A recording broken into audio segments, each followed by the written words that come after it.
ಶ್ರೀಗುರುಭ್ಯೋ ನಮಃ ಹರಿ ಓಂ ಯೋಂತಃ ಪ್ರವಿಶ್ಯ ವಾಚಮಿಮಾಂ ಪ್ರಸಪ್ತಾಂ ಸಂಜೀವಯತ್ಯಖಿಲಶಕ್ತಿಧರಸ್ವಧಾಮ್ನಾ ಅನ್ಯಾಂಶ್ಚ ಹಸ್ತಚರಣಶ್ರವಣತ್ವಗಾದೀನ್ ಪ್ರಾಣಾನ್ನಮೋ ಭಗವತೆ ಪುರುಷಾಯ ತುಭ್ಯಂ ಭವತಿ ದುರ್ಭಾವಾದಿಡಮೂಕೋಪಿ ವಾಗ್ಮೀ ಜಡಮತಿರವಿಜಂತುರ್ಜಾಯತೆ ಪ್ರಾಜ್ಞಮೌಲಿಃ सकलवचनचेतो देवता भारती सा मम वचसि दत्तां सन्निधिं मानसे च तपो विद्याविरक्त्यादिसद्गुणो घाकरानहं वादिराजगुरोन् वन्दे हयग्रीवपदाश्रयान् पूज्याय राघवेन्द्राय सत्यधर्महर्ताय च भजतां कल्पवृक्षाय नमतां कामधेनवे ब्रह्मचर्य हरिप्रीतिसुविद्यावादशालिनः इष्टदान् कष्टहर्तॄन्नः विद्यामान्यान् मुनीन् नुमः श्रीवेदान्तमहाचलं विपरितः संयोज्य सूत्रहिपं सद्वातागमपोषितात्महृदयं तत्पूर्वपक्षासुरैः सिद्धान्तोऽग्नितुरैश्वरैश्च मदितो यत्कृष्णदुग्धाम्बुधिः स्वीयानामृतं प्रयच्छति समां पायाद्गुणोद्यन्मणिः ಶ್ರೀಗುರುಭ್ಯೋ ನಮಃ. ಭಗವಂತ ಬಾಲರೂಪವನ್ನು ತಾಳಿದ್ದಾನೆ. ಈ ಬಾಲರೂಪವನ್ನು ತಾಳಿದ್ದರಿಂದಾಗಿ ಇದರಿಂದ ಬೇರೆ ಬೇರೆ ಸಿದ್ಧಾಂತಗಳನ್ನು ಒಂದು ರೀತಿಯಲ್ಲಿ ಖಂಡನೆ ಮಾಡಿದಾಗಲಿ ಅಂತ ಹೇಳ್ತಾರೆ ರಾಜರು. ಯಾಕೆ ಅಂತ ಕೇಳಿದರೆ, ಕೆಲವು ವಾದಗಳು ಭಗವಂತ ನಿರ್ಗುಣ ನಿರಾಕಾರ ಇತ್ಯಾದಿಗಳನ್ನು ಎಲ್ಲ ಪ್ರತಿಪಾದನೆ ಮಾಡುವಂಥದ್ದಿದೆ. ಅದೇ ರೀತಿಯಾಗಿ ಭಗವಂತನಿಗೆ ಸಾಮರ್ಥ್ಯವಿಲ್ಲ ಅಂತಲೂ ಕೂಡ ಕೆಲವೆಲ್ಲ ವಾದಗಳಿದೆ. ಹೀಗೆ ಬೇರೆ ಬೇರೆ ರೀತಿಯಾಗಿರತಕ್ಕಂತಹ ವಾದಗಳನ್ನು ಸಿದ್ಧಾಂತಗಳು ಬಂದಿವೆ. ರಾಜರು ಆ ಎಲ್ಲ ಸಿದ್ಧಾಂತಗಳನ್ನು ಕೃಷ್ಣನ ಈ ಒಂದು ಕಥೆಯ ಮೂಲಕವಾಗಿ, ಕೃಷ್ಣನ ಬಾಲಲೀಲೆಯ ಮೂಲಕವಾಗಿ ಅದನ್ನೆಲ್ಲವನ್ನೂ ಕೂಡ ಖಂಡನೆ ಮಾಡ್ತಾರೆ. ಯಾಕೆ ಅಂತ ಕೇಳಿದರೆ, ಭಗವಂತ ನಿರ್ಗುಣ ಅಂತ ಕೆಲವೆಲ್ಲ ವಾದ ಇದೆ. ಅದೇ ರೀತಿಯಾಗಿ ನಿರಾಕಾರ ಅಂತ ಕೆಲವೆಲ್ಲ ವಾದಗಳಿದೆ. ಭಗವಂತ ಈ ಎಲ್ಲ ಅಸುರರನ್ನು ತನ್ನ ಬಾಲ ಲೀಲೆಯಿಂದಾಗಿಯೇ ಅವರನ್ನು ಸಂಹಾರ ಮಾಡಿದ್ರಿಂದಾಗಿ ಭಗವಂತ ಸಾಮರ್ಥ್ಯ ಇಲ್ಲ ಎಂಬಂತಹದ್ದೆಲ್ಲವನ್ನೂ ಖಂಡನೆ ಮಾಡಿದಾಗ ಆಯಿತು.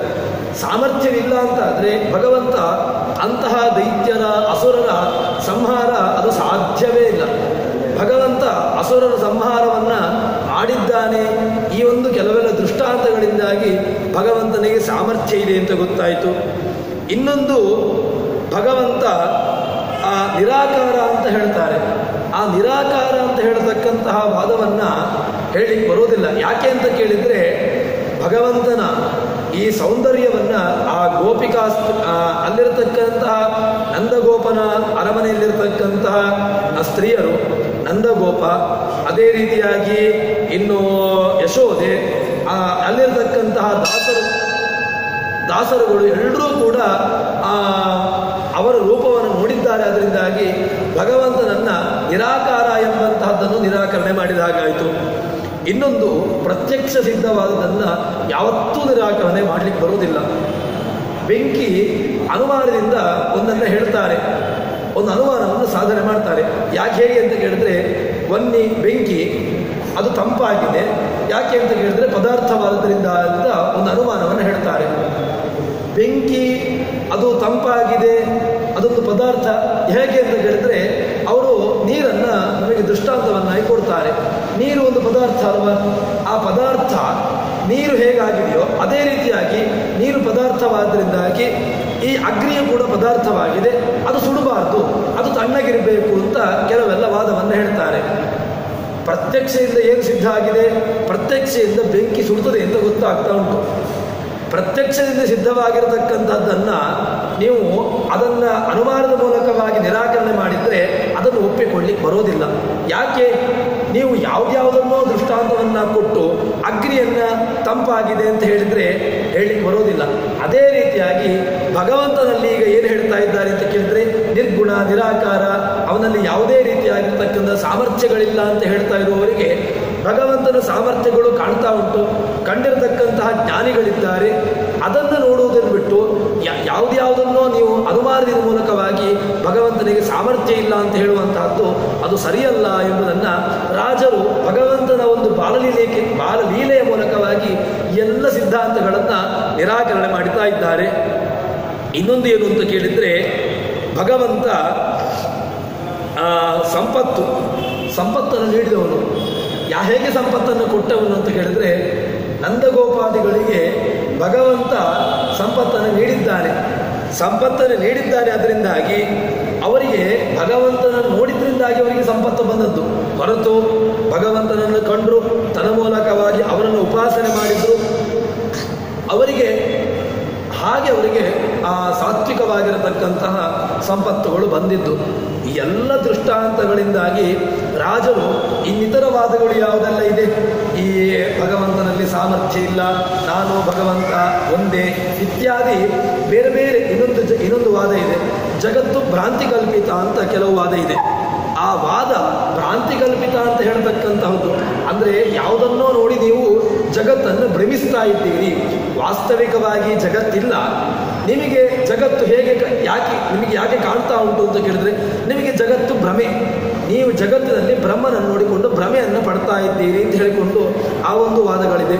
ಈ ಎಲ್ಲ ವಾದಗಳನ್ನು ಭಗವಂತನ ಬಾಲಲೀಲೆಯನ್ನು ಹೇಳಿದ್ರಿಂದಾಗಿ, ಭಗವಂತನ ಈ ದೃಷ್ಟಾಂತಗಳನ್ನು ಕೊಟ್ಟದ್ರಿಂದಾಗಿ ಆ ಎಲ್ಲ ವಾದಗಳನ್ನು ಕೂಡ ನಾವು ನಿರಾಕರಣೆ ಮಾಡಿದ ಹಾಗಾಗ್ತದೆ ಎಂಬುದಾಗಿ ಆ ರಾಜರು ಸ್ತುತಿಯನ್ನು ಮಾಡ್ತಾ ಇದ್ದಾರೆ. ತದನಂತರ ಭಗವಂತ ಆಟ ಆಡ್ತಾ ಇದ್ದಾನೆ. ತದನಂತರದಲ್ಲಿ ಭಗವಂತ ಬೆಳೆಯುವಾಗ ಮಾತನಾಡಲಿಕ್ಕೆ ಶುರು ಮಾಡಿದ. ತೊದಲು ಮಾತುಗಳನ್ನು ಆಡ್ತಾ ಇದ್ದಾನೆ. ಅವನು ನವ್ಯ ಸ್ಖಲಧ್ವಜನದಂದಿತ ಸರ್ವಲೋಕ ಸುವ್ಯಕ್ತ ಕುಂದನದಿ ಸಭಗಾಗ್ರಗಣ್ಯ ದಿಗ್ದರ್ಶದರ್ಶಿತ ಘಟಿ ನಿರ್ನಾಥ ದೀಪ್ತಿ ಹೃದ್ಗ ಸದಾಸ ಶಿರದಯೋಂಗಮೋಮಿ. ಭಗವಂತ ನಮ್ಮ ಹೃದಯದಲ್ಲಿ ಇರಲಿ ಅಂತ ರಾಜರು ಪ್ರಾರ್ಥನೆ ಮಾಡ್ತಾ ಇದ್ದಾರೆ. ಎಂತಹ ಭಗವಂತ ಅಂತ ಕೇಳಿದರೆ, ನಾವು ಕೂಡ ಅಂತಹ ಭಗವಂತನನ್ನು ನಮ್ಮ ಹೃದಯದಲ್ಲಿ ಪ್ರತಿಷ್ಠಾಪನೆ ಮಾಡಿಕೊಳ್ಳಬೇಕು. ಎಂತಹ ಭಗವಂತ ಅಂತ ಕೇಳಿದರೆ, ಅವನು ಬೆಳೀತಾ ಇದ್ದಾನೆ, ಮಾತುಗಳನ್ನು ಆಡ್ತಾ ಇದ್ದಾನೆ.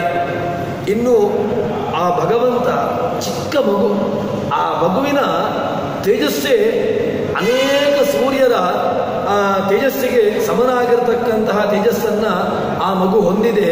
ಅಂತಹ ಭಗವಂತ, ಆ ಮಗು ನನ್ನ ಹೃದಯದಲ್ಲಿ ಸ್ಥಿರವಾಗಿ ನೆಲೆಸಲಿ ಅಂತ ಹೇಳಿಕೊಂಡು ರಾಜರು ತಮ್ಮ ಪ್ರಾರ್ಥನೆಯನ್ನು ಮಾಡ್ತಾರೆ. ಇನ್ನು ಭಗವಂತ ಸಹಜವಾಗಿ ಬೆಳೀತಾ ತಾನು ಕಳ್ಳತನವನ್ನು ಆರಂಭ ಮಾಡ್ತಾನೆ. ಭಗವಂತ ಕಳ್ಳತನವನ್ನು ಮಾಡಿದ, ಏನಿದು ರಾಜರು ಯಾಕೆ ಹೀಗೆ ಹೇಳ್ತಾ ಇದ್ದಾರೆ? ಭಗವಂತ ಕಳ್ಳತನವನ್ನು ಮಾಡ್ತಾ ಇದ್ದಾನೆ ಅಂತ ಹೇಳಿದರೆ ಯಾಕಪ್ಪ ಇವನಿಗೆ ಏಕೆ ಈ ಒಂದು ಸ್ಥಿತಿ ಅಂತ ಕೇಳಿದರೆ, ಅದನ್ನು ರಾಜರು ತಮ್ಮ ಒಂದು ವಾಕ್ಯದಲ್ಲಿ ಅದನ್ನು ಹೇಳ್ತಾರೆ. ಯಾಕೆ ಭಗವಂತ ಕಳ್ಳತನ ಮಾಡಿದ, ಏನನ್ನ ಕಳ್ಳತನ ಮಾಡಿದ ಅಂತ ಕೇಳಿದರೆ ಅದನ್ನು ತಿಳಿಸ್ತಾರೆ. ನಾರೀಣಾವಿ ಮೋಕ್ಷತಃ ಕಿಮಿತಿನೋ ದತ್ಯಾದಿ ಶುದ್ಧಾತ್ಮನ. ಭಗವಂತ ಎಲ್ಲರಿಗೂ ಮೋಕ್ಷವನ್ನು ಕೊಡ್ತಾನೆ. ಎಲ್ಲರಿಗೂ ಮೋಕ್ಷವನ್ನು ಕೊಡ್ತಕ್ಕಂತಹ ಭಗವಂತ ಗೋಪಿಕಾ ಸ್ತ್ರೀಯ ಮನೆಯನ್ನು ಹೊಕ್ಕು ಅಲ್ಲಿ ಆ ಗೋಪಿಕಾ ಸ್ತ್ರೀಯರು ಇಟ್ಟಿರತಕ್ಕಂತಹ ಆ ಬೆಣ್ಣೆ, ಮೊಸರು ಇತ್ಯಾದಿಗಳನ್ನು ಭಗವಂತ ಕಲಿತಾನಂತೆ. ಯಾಕೆ ಕದ್ದ ಅಂತ ಕೇಳಿದರೆ, ದದ್ಯಾದ್ ವಿಶುದ್ಧಾತ್ಮನ, ನೀವು ನಿಮ್ಮ ಮನೆಯಲ್ಲಿ ಇರತಕ್ಕಂತಹ ಒಂದು ವಸ್ತುವನ್ನು ನಾನು ಕದ್ದೆ ಅಲ್ವಾ, ಅದರಿಂದ ನಾನು ನಿಮಗೆ ಏನು ಕೊಡ್ತೇನೆ ಅಂತ ಕೇಳಿದ್ರೆ ವಿಶುದ್ಧಾತ್ಮನ ಮೋಕ್ಷತಃ, ಶುದ್ಧವಾಗಿರತಕ್ಕಂತಹ ನಿಮಗೆ ಮೋಕ್ಷವನ್ನು ಕೊಡ್ತೇನೆ. ಈ ಒಂದು ಚಿಂತನೆಯನ್ನು ಆ ರಾಜರು ಹೇಳ್ತಾ ಇದ್ದಾರೆ. ಗೋಪಿಕಾ ಸ್ತ್ರೀಯರು ಗೋಪಿಕಾ ಸ್ತ್ರೀಯರ ಮನೆಗೆ ಹೋಗಿ ಭಗವಂತ ಕದ್ದ ಅಂತ ಹೇಳಿದರೆ, ಕದ್ದದ್ರಿಂದಾಗಿ ಅವರಿಗೆ ಏನನ್ನು ಕೊಡ್ತಾನೆ ಭಗವಂತ? ಒಳ್ಳೆಯ ಮೋಕ್ಷವನ್ನು ಕೊಡ್ತಾನೆ ಭಗವಂತ. ಕ್ಷೀರ ಸಮುದ್ರವನ್ನು ಕೊಡ್ತಾನೆ ಅಂತ ಹೇಳಿದರೆ, ಕ್ಷೀರ ಸಮುದ್ರದಲ್ಲಿರತಕ್ಕಂಥವನು ಯಾರು? ಭಗವಂತ. ಆ ಭಗವಂತ ತನ್ನಲ್ಲಿಗೆ ಕರೆಸಿಕೊಡ್ತಾನೆ ಅಂತ ಹೇಳ್ತಾ ಇದ್ದಾರೆ. ಇನ್ನು ಮೋಕ್ಷವನ್ನು ನೀಡ್ತಾನೆ. ಇನ್ನು ಆ ಮೋಕ್ಷವನ್ನು ಅವರಿಗೆ ಇಲ್ಲ, ಸರ್ವರಿಗೂ, ಯಾರೆಲ್ಲ ಭಗವಂತನಿಗೆ ಕೇವಲ ಪುರುಷರು ಮಾತ್ರ ಮೋಕ್ಷವನ್ನು ಹೋಗುವಂತಹದ್ದು, ಸ್ತ್ರೀಯರಿಗೆ ಮೋಕ್ಷ ಇಲ್ಲ, ಈ ರೀತಿಯಾಗಿರ್ತಕ್ಕಂಥದ್ದಲ್ಲ. ನಾರೀಣಾಮಿ ಮೋಕ್ಷದ, ಎಲ್ಲರಿಗೂ ಕೂಡ ಯಾರಿಗೆಲ್ಲ ಮೋಕ್ಷ ಹೋಗಬೇಕು, ಮೋಕ್ಷಕ್ಕೆ ಬಯಕೆ ಇದೆ, ಅವರೆಲ್ಲರಿಗೂ ಕೂಡ ಭಗವಂತ ಮೋಕ್ಷವನ್ನು ನೀಡುತ್ತಾನೆ. ಆದರೆ ಮೋಕ್ಷಕ್ಕೆ ಹೋಗಬೇಕಾದಂತಹ ವ್ಯವಸ್ಥೆಯನ್ನು ನಾವು ಮಾಡಿಕೊಳ್ಳಬೇಕು. ಹೇಗೆ ಇದ್ದಕ್ಕಿದ್ದಾಗೆ ಹೋಗ್ಲಿಕ್ಕೆ ಆಗೋದಿಲ್ಲ. ಆ ಮೋಕ್ಷವನ್ನು ಪಡೆದುಕೊಳ್ಳತಕ್ಕಂತಹ ಬಗೆ ಅದನ್ನು ತಿಳ್ಕೊಳ್ಬೇಕು. ತನ್ಮೂಲಕವಾಗಿ ನಾವು ಭಗವಂತ ನಮಗೆ ಮೋಕ್ಷವನ್ನು ಕೊಡುತ್ತಾನೆ. ಇನ್ನು ಏನು ಅಂತ ಕೇಳಿದರೆ, ಅವರು ಅನೇಕ ವ್ರತಗಳಿಂದ ಮಾಡಿದ್ದಾರೆ. ಕೇವಲ ಅನೇಕ ವರ್ಷಗಳಿಂದ ಕಠಿಣವಾಗಿರತಕ್ಕಂತಹ ವ್ರತವನ್ನು ಆಚರಿಸಿ ತನ್ಮೂಲಕವಾಗಿ ಅವರು ಆ ಮೋಕ್ಷ. ಇನ್ನೊಂದು ಇದರಿಂದ ಸ್ವಲ್ಪ ಒಂದು ವ್ಯಂಗ್ಯವನ್ನು ಹೇಳ್ತಾರೆ. ಏನು ಅಂತ ಕೇಳಿದರೆ, ನೀನು ಗೋಪಿಕಾ ಸ್ತ್ರೀಯರಿಗೆ ಮೋಕ್ಷವನ್ನು ಕೊಡ್ತೀಯಾ? ನಾವು ಋಷಿಗಳು ಹೇಳ್ತಾ ಇದ್ದಾರೆ, ನಾವು ಅನೇಕ ವ್ರತಗಳನ್ನು ಮಾಡಿದ್ದೇವೆ, ಅನೇಕ ತಪಸ್ಸನ್ನು ಮಾಡಿದ್ದೇವೆ, ನಿನ್ನನ್ನು ಕಾಣಬೇಕು ಅಂತ ಹೇಳಿಕೊಂಡು ಅಷ್ಟೆಲ್ಲ ಕಠಿಣವಾಗಿರತಕ್ಕಂಥ ತಪಸ್ಸನ್ನು ಮಾಡಿದ್ದೇವೆ.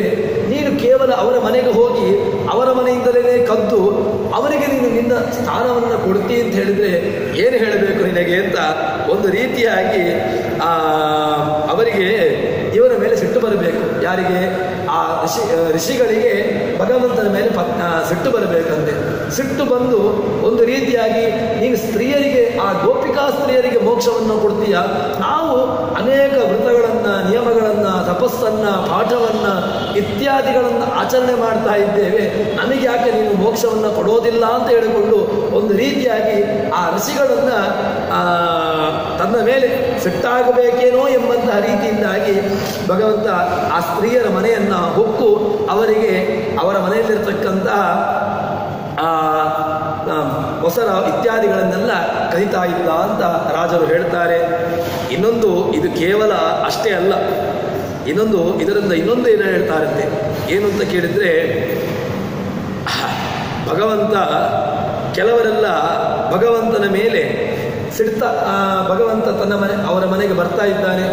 ಅವರ ಮನೆಗೆ ಬರುವಾಗ, ಕದೀಲಿಕ್ಕೆ ಬರುವಾಗ ಒಂದು ರೀತಿಯಾಗಿ ಕೋಪಗೊಳ್ತಾರೆ. ಕೋಪಗೊಂಡದರಿಂದಾಗಿ ಅವರಲ್ಲಿರ್ತಕ್ಕಂತಹ ಪುಣ್ಯವನ್ನು, ಏನು ಪುಣ್ಯ ಅಧಿಕವಾಗಿತ್ತು ಅದನ್ನು ಹ್ರಾಸ ಮಾಡುವುದಕ್ಕೋಸ್ಕರವಾಗಿ ಕೆಲವರ ಮನೆಗೆ ಹೋಗ್ತಾ ಇದ್ದಂತೆ. ಕೆಲವರು ತಮ್ಮ ಪುಣ್ಯವನ್ನು ಅಧಿಕವಾಗಿ ಮಾಡಿದರು, ತಮ್ಮ ಏನು ಜೀವನ ಗತಿ ಇತ್ತು ಅದಕ್ಕಿಂತ ಅಧಿಕವಾಗಿರತಕ್ಕಂತಹ ಪುಣ್ಯವನ್ನು ಅವರು ಮಾಡಿದರು. ಇದನ್ನು ಹ್ರಾಸ ಮಾಡುವುದಕ್ಕೋಸ್ಕರವಾಗಿ ಭಗವಂತ ಕೆಲವು ಗೋಪಿಕಾ ಸ್ತ್ರೀಯರ ಮನೆಗೆ ಹೋದ. ಈ ಎಲ್ಲ ಒಂದು ರೀತಿಯಾಗಿ ಯೋಗ್ಯತೆ ಮೀರಿ ಮಾಡಿರತಕ್ಕಂತಹ ಪುಣ್ಯದ ಫಲವನ್ನು ತಾನು ಅಪಹರಿಸಿ ತನ್ಮೂಲಕವಾಗಿ ಅವರ ಯೋಗ್ಯತಾನುಸಾರವಾಗಿ ಅವರಿಗೆ ಅವರ ಯೋಗ್ಯತೆಯನ್ನು ಮೀರಿ ಅವರಿಗೆ ಕೊಡತಕ್ಕಂತಹ ವ್ಯವಸ್ಥೆಯನ್ನು ಮಾಡುವಂತಹದ್ದು ಭಗವಂತನ ಸ್ಥಿತಿ. ಅದಕ್ಕೋಸ್ಕರವಾಗಿ ತಾನು ಹೀಗೆಲ್ಲ ಆ ವ್ಯವಸ್ಥೆಯನ್ನು, ಕಳ್ಳತನವನ್ನು ಮಾಡುತ್ತಾ ಇದ್ದ ಅಂತ ರಾಜರು ವರ್ಣನೆ ಮಾಡ್ತಾರೆ. ಇನ್ನೊಂದು ಇದರಿಂದ ರಹಸ್ಯವನ್ನು ಹೇಳ್ತಾರಂತೆ.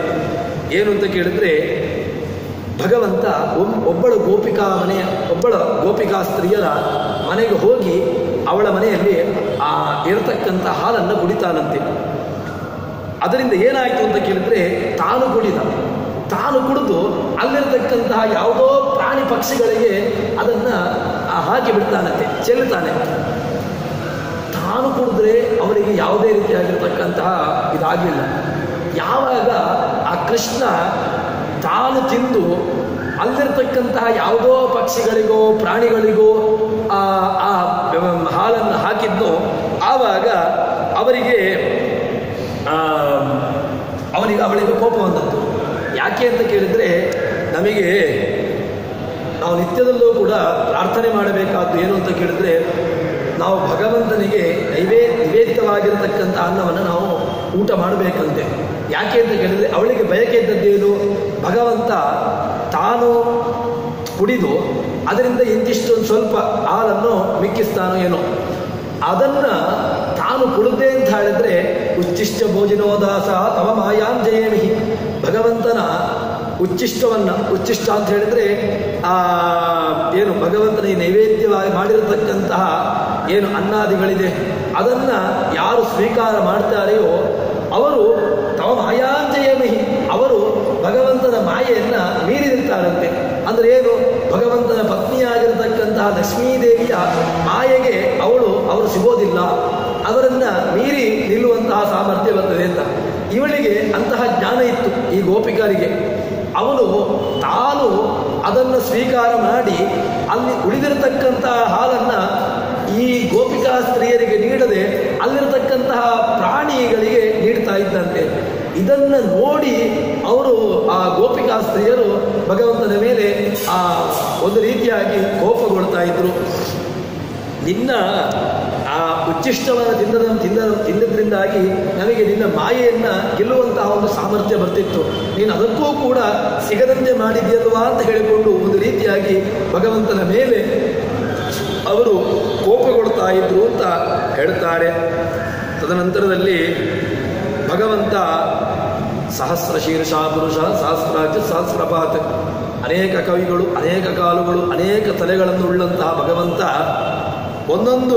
ಒಬ್ಬೊಬ್ಬರ ಮನೆಯಲ್ಲಿ ಒಂದೊಂದು ರೀತಿಯಾಗಿರತಕ್ಕಂತಹ ವ್ಯವಸ್ಥೆಯನ್ನು ಮಾಡ್ತಾ ಇದ್ದಂತೆ.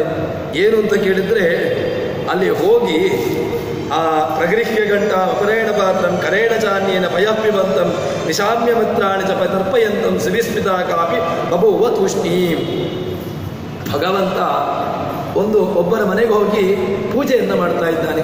ಒಂದು ಕೈಯಲ್ಲಿ ಆರತಿಯನ್ನು ಎತ್ತುತ್ತಾ ಇದ್ದಾನೆ, ಒಂದು ಕೈಯಲ್ಲಿ ಪಾತ್ರೆಯನ್ನು ಎತ್ತಿಕೊಂಡು ಹಾಲನ್ನು ಕುಡಿತಾ ಇದ್ದಾನೆ, ಇನ್ನೊಬ್ಬರಿಗೆ ಇನ್ನೊಂದು ಕೈಯಿಂದ ಇನ್ನೊಂದು ಪ್ರಾಣಿಗಳಿಗೆ ಆ ಹಾಲನ್ನು ಅಲ್ಲಿರತಕ್ಕಂತಹ ಏನೇನು ದ್ರವ್ಯಗಳಿದೆಯೋ ಅದನ್ನು ಹಾಕ್ತಾ ಇದ್ದಾನಂತೆ.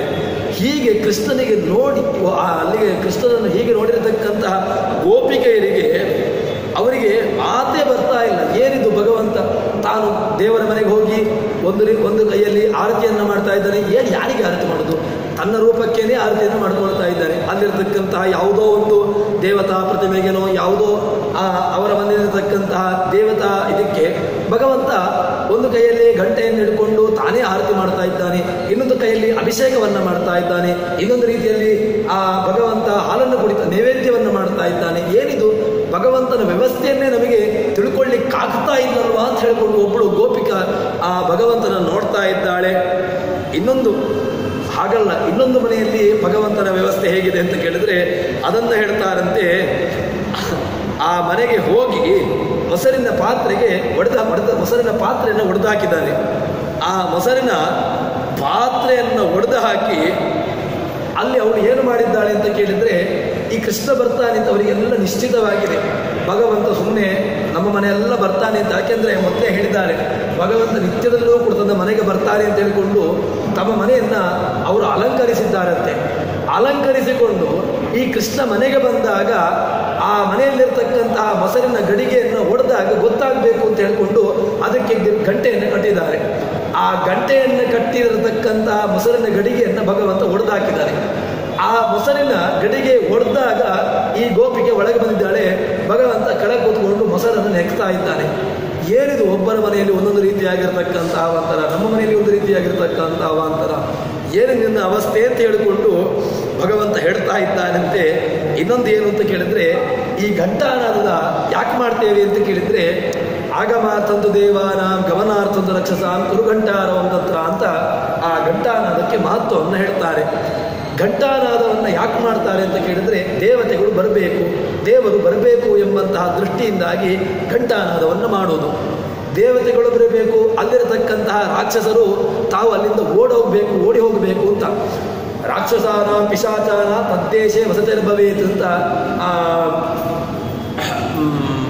ಪದ್ಯಮಾನದಲ್ಲಿ ಜಯತೀರ್ಥರು ತಾವು ಘಂಟಾನಾದಕ್ಕೆ ಮಹತ್ವವನ್ನು ಹೇಳಿದ್ದಾರೆ.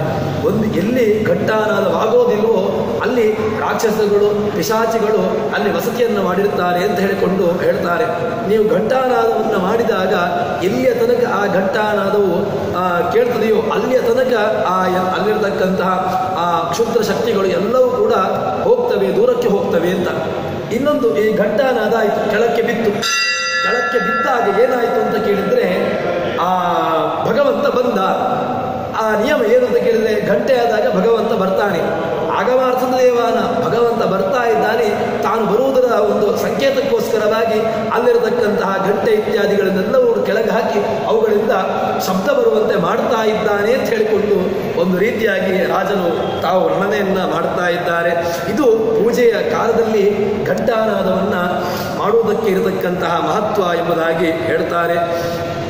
ಯಾರೂ ಕೂಡ ಯಾವಾಗ ಗೋಪಿಕಾಸ್ತ್ರೀಯರು ಕೂಡ ಭಗವಂತನಿಗೆ ವಿರುದ್ಧವಾಗಿ ಮಾತಾಡಿಲ್ಲ.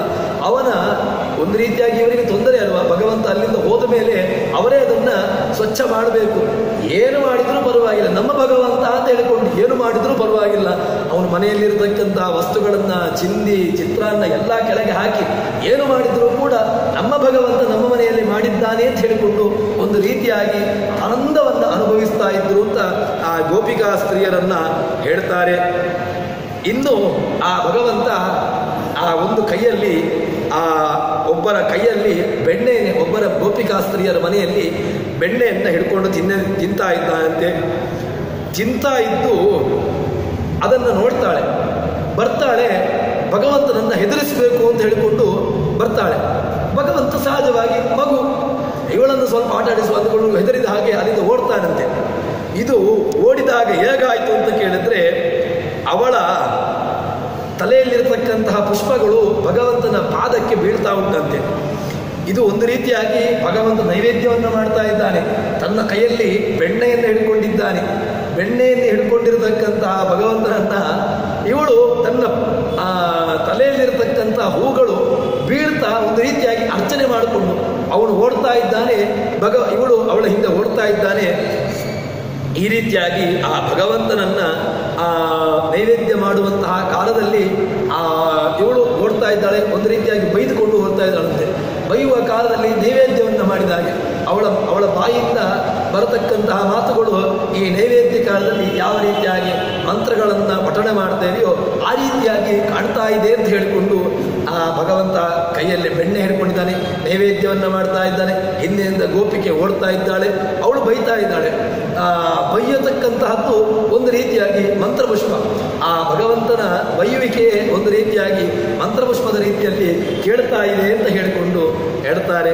ಎಲ್ಲವೂ ಕೂಡ ಅವರು ಬೈತಾ ಇದ್ರೂ ಕೂಡ ಅದು ಒಂದು ರೀತಿಯಾಗಿ ತೋರ್ಪಡಿಕೆ, ಭಗವಂತನನ್ನ ಒಳಗಿರತಕ್ಕಂತಹ ಒಂದು ಆ ಉತ್ಕಟವಾಗಿರತಕ್ಕಂತಹ ಪ್ರೀತಿ ಇರ್ತದೆ. ಆ ಪ್ರೀತಿ ಇದ್ದರೂ ಕೂಡ ಒಂದು ರೀತಿಯಾಗಿ ಭಗವಂತನನ್ನ ತಾವು ತೋರಿಸಿಕೊಳ್ಳಿಕ್ಕಾಗೋದಿಲ್ವೋ ಏನೋ ಅಂತ ಈ ರೀತಿಯಾಗಿರ್ತಕ್ಕಂತಹ ವ್ಯವಸ್ಥೆಗಳನ್ನು ಕೆಲಸಗಳನ್ನು ಮಾಡಿದ್ರಿಂದಾಗಿ ಅವನಿಗೆ ಬೈಯುತ್ತಾ ಇದ್ದಾರೆ ಅಂತ ಹೇಳಿಕೊಂಡು ಹೇಳ್ತಾರೆ. ಇನ್ನು ಭಗವಂತ ಹೀಗೆ ಇದ್ದವಿದ್ದವರ ಮನೆಗೆ ಹೋಗ್ತಾ ಇದ್ದ. ಗೋಪಿಕಾಸ್ತ್ರೀಯರ ಸಿಕ್ಕವರ ಗೋಪಿಕಾಸ್ತ್ರೀಯರ ಮನೆಗೆ ಹೋಗ್ತಾ ಇದ್ದಂತೆ. ಮನೆಗಳಿಂದ ಹೋದಾಗ ಅದರಿಂದ ಒಂದು ರಹಸ್ಯವನ್ನು ಹೇಳ್ತಾರೆ. ಏನು ಅಂತ ಕೇಳಿದ್ರೆ, ಅಧಿಕ್ಷಿಪಂತ್ಯ ಸುಕೃತೇನ ಸಾಕಂ ನದೀರಿಧೀರ ಸಚೋರ ಅಗಣ್ಯ ಪುಣ್ಯಾಖ್ಯ ಧನಾನಿದಾನಿ ಪ್ರದಾಯ ಸೋಚೋಚರತ್ ಅನಾಥಯಾಯಾಮ್.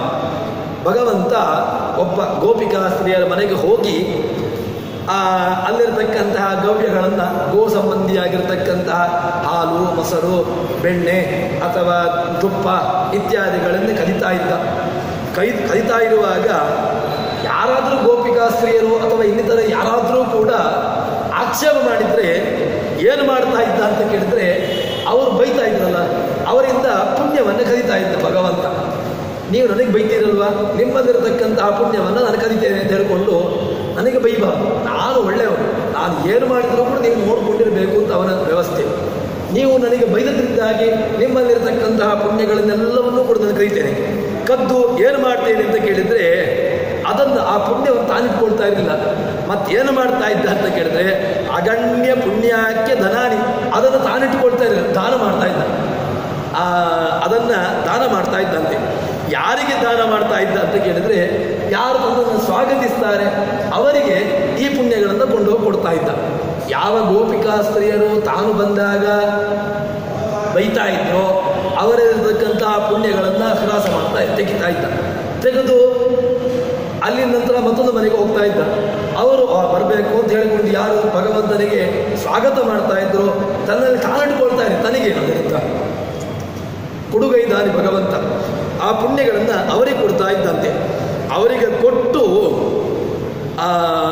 ಇನ್ನೊಂದು ಇದರಿಂದ ಏನು ಕೇಳಿದ್ರೆ, ಭಗವಂತನಿಗೆ ಕೊಡುವ ವಿಷಯದಲ್ಲಿ ನಾವು ಯಾವತ್ತೂ ಕೂಡ ಸಾಕು, ಭಗವಂತನಿಗೆ ಇಷ್ಟು ಸಾಕಾಗ್ತದೆ, ಯಾಕೆ ಕೊಡಬೇಕು ಭಗವಂತನಿಗೆ ಅಂತ ಹೇಳಿಕೊಂಡು ಈ ರೀತಿಯಾಗಿರ್ತಕ್ಕಂತಹ ಮಾತುಗಳನ್ನು ಆಡಬಾರ್ದು. ಯಾಕೆ ಅಂತ ಕೇಳಿದರೆ ಅವರದ್ದು ಹಾಗೆ.